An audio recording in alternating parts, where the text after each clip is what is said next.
Welcome back, Q-Citizens! Ating pangkilalanin ang 7 legit lechoneros ng La Loma. Alamin natin kung anong espesyal sa kanilang lechon. Para makakilala ka agad, lagyan ko siya ng Cebu style. Kaya ginawa ko siyang Pangtonis Lechon House, Lechon Cebu. Native ang ginagamit naming lechon. Tender, juicy, crispy, malutong na balat. Ang talagang magiging difference lang, siyempre, how do you prepare your raw materials? Yes, simply, quality Philippine native pigs is enough. That's a quality lechon.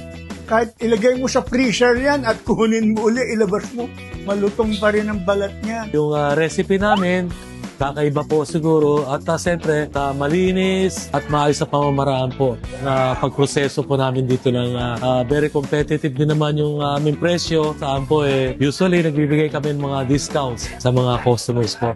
Mas kakaiba po sa regular na lechon na kaysa sa Cebu lechon kasi may sariling may timpla. Kakaiba ang timpla. Yung sinasabi na may-ari na sikreto nila. Una-una yung sarsa namin talagang masarap.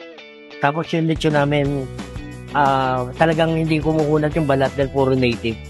Talagang dinadayo na po kami rito Talagang La Loma na po talaga pinupuntahan kahit yung mga turista.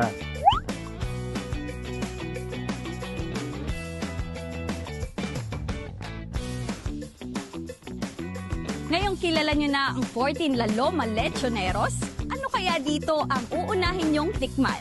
Tara na sa La Loma at tikman ang kanilang pinagmamalaking lechon.